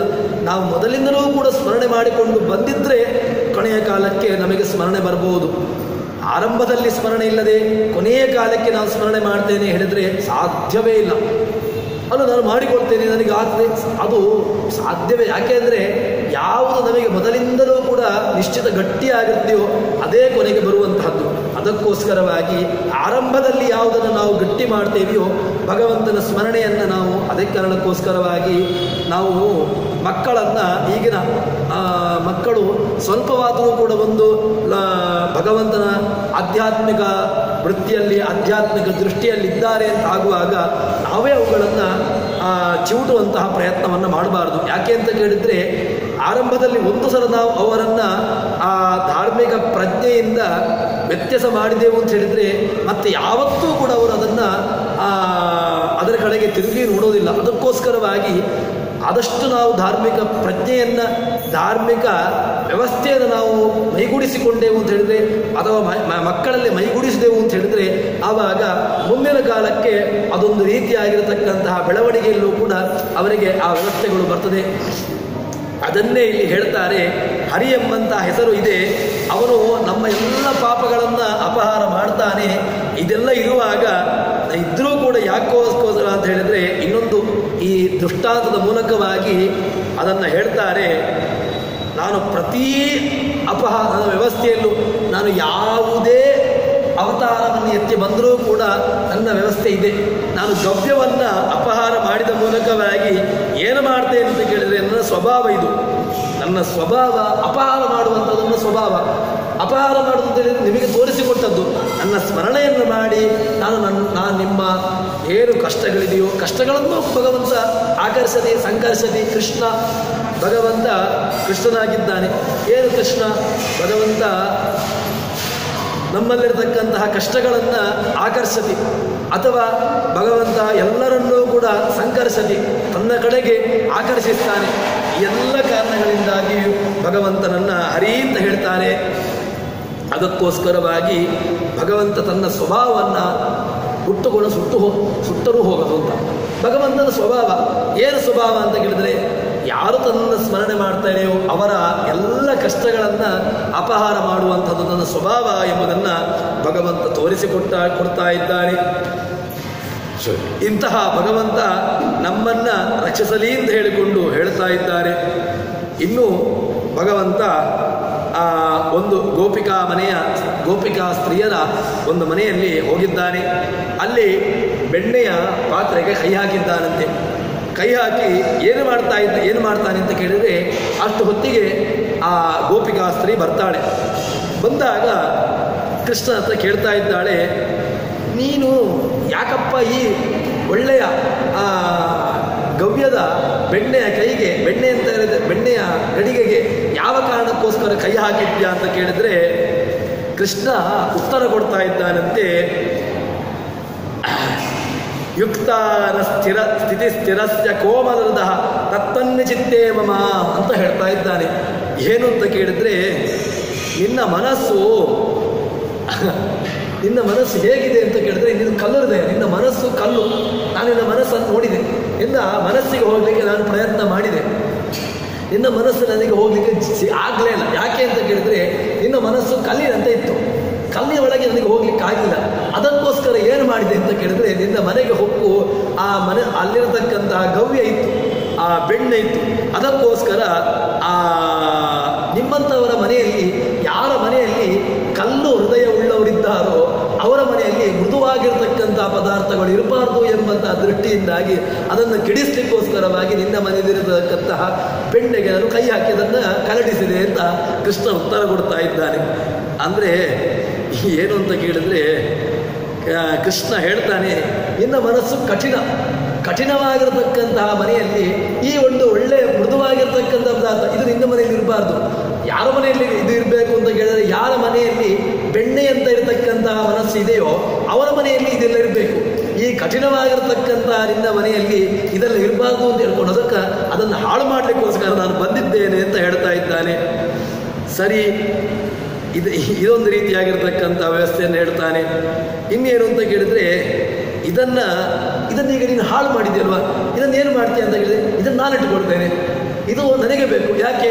ನಾನು ಎಲ್ಲರ ಹೃದಯಕ್ಕೆ ಹೋಗುವವನು. ಅದಕ್ಕೋಸ್ಕರ ನನ್ನ ಹೃದಯ ಯಾವತ್ತೂ ಕೂಡ ಗಟ್ಟಿಯಾಗಬಾರ್ದು, ನನ್ನ ಹೃದಯ ಅದು ಮೃದುವೂ ಆಗಿರಬೇಕು. ಅದಕ್ಕೋಸ್ಕರ ಯಾಕೆ ನಾನು ಎಲ್ಲರ ಮನೆಗೆ ಹೋಗಬೇಕಲ್ವ. ಈಗ ಒಂದು ವಸ್ತುವಿಗೆ ನಾವು ಪ್ರವೇಶ ಮಾಡಬೇಕು, ಅದು ಗಟ್ಟಿಯಾಗಿದ್ದರೆ ಅದು ಆಗೋದಿಲ್ಲ. ಎಲ್ಲಿ ಮೃದುತ್ವ ಇರ್ತದೆಯೋ ಅಲ್ಲಿ ಒಳ್ಳೆಯ ರೀತಿಯಲ್ಲಿ ನಾವು ಪ್ರವೇಶವನ್ನು ಮಾಡ್ಬೋದು. ನನ್ನ ಮನಸ್ಸು ಮೃದುವಾಗಿರಬೇಕು. ಅದಕ್ಕೋಸ್ಕರ ಈ ಬೆಣ್ಣೆಯನ್ನು ನನ್ನ ಹೃದಯದಲ್ಲಿ ಇಟ್ಟುಕೊಳ್ತೇನೆ, ನಾನು ತಿಂತೇನೆ ಅಂತ ಹೇಳಿಕೊಂಡು ಅದನ್ನು ಹೇಳ್ತಾ ಇದ್ದಾನಂತೆ. ಈ ರೀತಿಯಾಗಿರ್ತಕ್ಕಂಥ ವ್ಯವಸ್ಥೆಯನ್ನು ಹೇಳ್ತಾ ಇದ್ದಾನೆ. ಇನ್ನೊಂದು ಏನು ಅಂತ ಕೇಳಿದ್ರೆ ಒಳ್ಳೆಯ ದೃಷ್ಟಾಂತವನ್ನು ಕೃಷ್ಣ ತೋರಿಸ್ತಾ ಇದ್ದಾನೆ. ಏನು ಅಂತ ಕೇಳಿದ್ರೆ ಪ್ರೀತ್ಯ ಸ್ಥಾಪಯಿತು ಮೃಗಾಕ್ಷ ಮೃದು ನೀತ್ಯುಕ್ತ ಹಸನ್ ಪಾತ್ವಸೌ. ಅಂತಹ ಭಗವಂತ ನಮ್ಮನ್ನು ಪೋಷಿಸಲಿ ಅಂತ ಪ್ರಾರ್ಥನೆಯನ್ನು ಮಾಡ್ತಾ ಇದ್ದಾರೆ. ಯಾವ ಭಗವಂತ ಅಂತ ಕೇಳಿದ್ರೆ ಭಗವಂತನನ್ನು ಇಲ್ಲಿ ಒಂದು ಹೆಸರಿಂದ ಕರೆದಿದ್ದಾರೆ. ಹಸ್ತ್ವಾ ಕಿಂ ನವನೀತ ಭಾಜನ ಮುಖೆ ನ್ಯಸ್ತಸ್ತ್ವಯ ಶ್ರೀಪತೆ ಅಂತ ಅವಳು ಭಗವಂತನನ್ನು ಸಂಬೋಧನೆ ಮಾಡಿದ್ದಾಳೆ. ಶ್ರೀಪತೆ ಅಂತ ಹೇಳಿದರೆ ಏನರ್ಥ ಅಂತ ಕೇಳಿದರೆ ಅನೇಕವಾಗಿರ್ತಕ್ಕಂಥ ಹೇರಳವಾಗಿರ್ತಕ್ಕಂಥ ಸಂಪತ್ತುಳ್ಳವನು ಅಂತ. ಈ ಗೋಪಿಗೆ ಅವಳ ಪರಿಚಯ ಚೆನ್ನಾಗಿದೆ, ಭಗವಂತನ ಪರಿಚಯ ಚೆನ್ನಾಗಿದೆ. ಮತ್ತೇನು ಅಂತ ಕೇಳಿದರೆ ಇದೊಂದು ರೀತಿಯಾಗಿ ನಟನೆಯನ್ನು ಮಾಡ್ತಾ ಇದ್ದಾನೆ. ಭಗವಂತನಿಗೆ ಹಸಿವಾಗ್ತಾ ಉಂಟು, ಅದಕ್ಕೋಸ್ಕರ ಅವಳ ಮನೆಗೆ ಬಂದು ಅವಳಲ್ಲಿರ್ತಕ್ಕಂತಹ ಗವ್ಯವನ್ನು ಬೆಣ್ಣೆಯನ್ನು ತಿಂದು ತಾನು ತನ್ನ ಹಸಿವನ್ನು ಪರಿಹಾರ ಮಾಡಿಕೊಳ್ಳಬೇಕು. ಅವನಿಗೇನು ಅದೇನು ಬೇಕಾಗಿಲ್ಲ. ಯಾಕೆ ಬಂದಿದ್ದಾನೆ ಅಂತ ಕೇಳಿದರೆ ಅವಳಿಗೆ ಅನುಗ್ರಹವನ್ನು ಮಾಡಲಿಕ್ಕೆ ಬಂದಿದ್ದಾನಂತೆ. ಏನು ಅಂತ ಕೇಳಿದರೆ ನೀನು ನನ್ನ ಮನಸ್ಸಿನಿಂದ ಪ್ರವೇಶವಾಗಬೇಕು ಅಂತ ಹೇಳಿದರೆ ನಿನ್ನ ಮನಸ್ಸು ಕಠಿಣವಾಗಿರಬಾರ್ದು. ಮತ್ತು ಹೇಗಿರಬೇಕು? ಮೃದುವಾಗಿರಬೇಕು. ಯಾರ ಮನಸ್ಸು ಮೃದುವಾಗಿರ್ತದೆಯೋ ಅಂಥವರಿಗೆ ನಾನು ಒಳ್ಳೆಯ ರೀತಿಯಲ್ಲಿ ಒಲಿತೇನೆ ಎಂಬುದಾಗಿ ತೋರಿಸಲಿಕ್ಕೋಸ್ಕರವಾಗಿ ಭಗವಂತ ಅವಳ ಮನೆಗೆ ಪ್ರವೇಶ ಮಾಡಿ ಅವಳು ಒಂದು ರೀತಿಯಲ್ಲಿ ಪಾಠವನ್ನು ಮಾಡಿದ್ದಾಳೆ. ನಿನ್ನ ಮನಸ್ಸು ಕಲ್ಲಿನಂತೆ ಇದೆ, ನಿನ್ನ ಮನಸ್ಸಿಗೆ ನಾನು ಬರಲಿಕ್ಕೆ ನೋಡಿದೆ. ಆದರೆ ಏನಾಗಿದೆ ಅಂತ ಕೇಳಿದರೆ ನಿನ್ನ ಮನಸ್ಸಿಗೆ ನನಗೆ ಬರಲಿಕ್ಕೆ ದಾರಿಯೇ ಇಲ್ಲ. ಹೇಗೆ? ಇಡೀ ಪೂರ್ತಿ ನಿನ್ನ ಮನಸ್ಸು ನಿನ್ನ ಗಟ್ಟಿಯ ಕಲ್ಲು ಮಾಡಿಕೊಂಡು ಕೂತ್ಕೊಂಡಿದ್ಯ. ಇನ್ನು ಕಲ್ಲಿನಂತಹ ಮನಸ್ಸಿಗೆ ನಾನು ಪ್ರವೇಶ ಮಾಡಲಿಕ್ಕೆ ಆಗ್ತಾ ಇಲ್ಲ. ಅದಕ್ಕೋಸ್ಕರವಾಗಿ ನಾನು ಪ್ರವೇಶ ಮಾಡಬೇಕು ಅಂತ ಹೇಳಿದರೆ ಈ ರೀತಿಯಾಗಿ ನಿನ್ನ ಮನಸ್ಸನ್ನು ಕರಗಿಸಬೇಕು. ಕರಗಿಸಿದಾಗ ಏನಾಯಿತು? ಕೃಷ್ಣಂ ವಂದೇ ಮಂತಪಾಶಧರಂ. ಭಗವಂತ ಆಚಾರ್ಯ ಭಕ್ತರು ಉಡುಪಿಯಲ್ಲಿ ಪ್ರತಿಷ್ಠೆ ಮಾಡಿರತಕ್ಕಂತಹ ಭಗವಂತನನ್ನು ವಾದಿರಾಜರು ಕೊಂಡಾಡುವಾಗ ಕೃಷ್ಣಂ ವಂದೇ ಮಂಥಪಾಶಧರಂ ದಿವ್ಯಾರ್ಭಗಾಕೃತಂ ಶಿಖಾಬಂಧ ತ್ರಯೋಪೇತಂ ವೈಷ್ಣೀ ಮಧ್ವಕರಾರ್ಚಿತಂ ಅಂತ ಹೇಳಿಕೊಂಡು ಭಗವಂತನನ್ನು ಸ್ತೋತ್ರ ಮಾಡ್ತಾ ಇದ್ದಾರೆ. ಒಂದೇ ಮಂಥಪಾಶಧರಂ ಅಂತ ಕೃಷ್ಣನನ್ನು ಮಂಥವನ್ನು ಮತ್ತು ಪಾಶವನ್ನು ಹಿಡ್ಕೊಂಡಿದ್ದಾನಂತೆ. ಕಳ್ಳತನ ಮಾಡಲಿಕ್ಕೆ ಭಗವಂತ ಇರತಕ್ಕಂಥದ್ದು ಏನು? ನದಿಯನ್ನು ಮಥನೆ ಮಾಡಿದಾಗ ಬೇಕಾದಂಥದ್ದು ಒಂದು ಮಂಥ, ಒಂದು ಪಾಶ. ಭಗವಂತ ನಮ್ಮಲ್ಲಿರತಕ್ಕಂತಹ ಕಷ್ಟಗಳನ್ನು ನಮ್ಮ ಹೃದಯಕ್ಕೆ ಆ ಮಂಥವನ್ನು ಮತ್ತು ಪಾಶವನ್ನು ಹಾಕಿ ಮಥನೆ ಮಾಡ್ತಾನಂತೆ. ಆ ಮಥನೆ ಮಾಡಿದಾಗ ನಮ್ಮಲ್ಲಿ ಬೆಣ್ಣೆ ಬರ್ತದೆ. ಅದು ಯಾವ ಬೆಣ್ಣೆ ಅಂತ ಕೇಳಿದರೆ ಈ ಒಳ್ಳೆಯ ಭಕ್ತಿ ಎಂಬಂತಹ ಬೆಣ್ಣೆ ನಮ್ಮಿಂದ ಬರ್ತದೆ. ಅದಕ್ಕೋಸ್ಕರವಾಗಿ ಅದನ್ನು ತೋರಿಸುವುದಕ್ಕೋಸ್ಕರವಾಗಿ ಆ ಉಡುಪಿಯಲ್ಲಿ ಪ್ರತಿಷ್ಠಾಪಿತನಾಗಿರತಕ್ಕಂತಹ ಭಗವಂತ ಮಂಥವನ್ನು ಮತ್ತು ಪಾಶವನ್ನು ಹಿಡ್ಕೊಂಡಿದ್ದಾನೆ ಅಂತ ಹೇಳ್ತಾರೆ. ಇನ್ನು ಅದೇ ವಾದಿರಾಜರು ನಿರ್ಮರ್ಚ ಉಗ್ರಮಹಾರ್ಣವೇ ನಿಜಮನೋ ಭೀಷ್ಟಂ ದಿಶಾಮೀತಿಯ ಸಮ್ಯಕ್ ಜ್ಞಾಪಯಿತು ಕರೇಣ ವಿಲಸನ್ ಮಂಥಾನವನ್ನೇನ ಚ ರಮ್ಯಂ ಧಾಮ ದದನ್ಮಹೇಶರಜದ ಗ್ರಾಮಶ್ರೀಯೋಲಂಕೃತಿ ಕರ್ಮಂದೀಶ್ವರ ಭಕ್ತಿ ಬಂಧನವಶ ಪ್ರೀತೋಸ್ತು ಕೃಷ್ಣ ಪ್ರಭು ಅಂತ ಹೇಳಿಕೊಂಡು ವಾದಿರಾಜರು ಆ ಕೃಷ್ಣನನ್ನು ವರ್ಣನೆ ಮಾಡ್ತಾ ಇದ್ದಾರೆ. ನಿರ್ಮರ್ತ್ಯ ಉಗ್ರ ಮಹಾರ್ಣವೇ, ಉಗ್ರವಾಗಿರತಕ್ಕಂತಹ ಮಹಾರ್ಣವ ಯಾವುದು ಇದೇ ಜೀವನ. ಈ ಉಗ್ರವಾಗಿರತಕ್ಕಂತಹ ಮಹಾರ್ಣವನ್ನು ಭಗವಂತ ಸಣ್ಣ ಕಡೆಗೋಲಿನಿಂದ ಮಥನೆ ಮಾಡ್ತಾನಂತೆ. ಮಥನೆ ಮಾಡಿದಾಗ ಏನಾಗ್ತದೆ ಅಂತ ಕೇಳಿದ್ರೆ ಭಕ್ತಿಯ ಅವನು ಸಮ್ಯಕ್ ಜ್ಞಾಪಯಿತು ಕರೇಣ ವಿಳಸನ್ ಮಂಥಾನಮನ್ಯೇನ ಚ ರಮ್ಯಂ ದಾಮಹೇಜದ ಗ್ರಾಮಶ್ರೀಯೋಲಂಕೃತಿ ಕರ್ಮಂದೀಶ್ವರ ಭಕ್ತಿ ಬಂಧನ ವಶಃ. ಭಗವಂತ ಯಾವುದಕ್ಕೆ ಒಲಿತಾನೆ ಅಂತ ಕೇಳಿದರೆ ಭಕ್ತಿ ಬಂಧನ ವಶಃ. ಅವರು ಕೊಟ್ಟಿರತಕ್ಕಂತಹ ದೃಷ್ಟಾಂತ ಯಾವುದು ಅಂತ ಕೇಳಿದರೆ ವಾದಿರಾಜರು ಭಕ್ತಿ ಬಂಧನ ವಶಃ. ಹೊಳಿತು ಇನ್ಯಾವ ಸಂಪತ್ತಿಗೂ ನಾವು ಅವನಿಗೆ ಹೇರಳವಾಗಿರತಕ್ಕಂಥ ಧನವನ್ನು ಕೊಡ್ತೇವೆ ಅಂತ ಹೇಳಿದರೆ ಅವನು ಏನಕ್ಕೂ ಬಗ್ಗೋದಿಲ್ಲ. ಮತ್ತು ಏನಕ್ಕೆ ಬಗ್ತಾನೆ ಅಂತ ಕೇಳಿದರೆ ಭಕ್ತಿ ಬಂಧನ ವಶಃ ಪ್ರೀತೋಸ್ತು ಕೃಷ್ಣ ಪ್ರಭು ಅಂತ ಹೇಳಿಕೊಂಡು ವಾದಿರಾಜರು ಕೃಷ್ಣನನ್ನು ಕೊಂಡಾಡಿದ್ದಾರೆ. ಅದೇ ರೀತಿಯಾಗಿ ಇಲ್ಲಿ ರುಕ್ಮಿಣಿ ಗೋಪಿಕಾ ಸ್ತ್ರೀಯರು ಹೇಳಿದಾಗ ನಿನ್ನ ಮನಸ್ಸು ಕಲ್ಲಿನಂತೆ ಇದೆ, ನನಗೆ ಬರಲಿಕ್ಕಾಗಿಲ್ಲ, ಅದಕ್ಕೋಸ್ಕರ ನಾನೇನು ಮಾಡಿದೆ, ನಿನ್ನಲ್ಲಿರ್ತಕ್ಕಂತಹ ಗವ್ಯವನ್ನು ಹಾಳು ಮಾಡಿದ್ರಿಂದಾಗಿ ನಿನ್ನ ಮನಸ್ಸಿಗೆ ನಾನು ಬರಲಿಕ್ಕೆ ಚೆನ್ನಾಗಿ ನನಗೆ ಆಗ್ತದೆ ಎಂಬಂತಹ ಒಂದು ಒಳ್ಳೆಯ ದೃಷ್ಟಾಂತವನ್ನು ಈ ಮೂಲಕವಾಗಿ ನಮಗೆ ರಾಜರು ತೋರಿಸ್ತಾ ಇದ್ದಾರೆ. ಇನ್ನು ಮುಂದಿನ ಭಾಗವನ್ನು ನಾಳೆ ಸೇರಿದಾಗ ನೋಡೋಣ ಅಂತ ಹೇಳುವಲ್ಲಿ ಪ್ರವಚನವನ್ನು ಹರಿಪ್ರಿಯತಾ ಶ್ರೀಕೃಷ್ಣಾರ್ಪಣಮಸ್ತು. ಸರ್ವಣ ಸಂಪೂರ್ಣ ಸರ್ವದೋಷ ವರ್ಜಿತ ಪ್ರಿಯತಾಂ ಪ್ರೀತೇ ಬಾಲಂ ವಿಷ್ಣುರ್ಮೇ ಪರಮಸ್ವರತ್. ಶ್ರೀಕೃಷ್ಣಾರ್ಪಣಮಸ್ತು.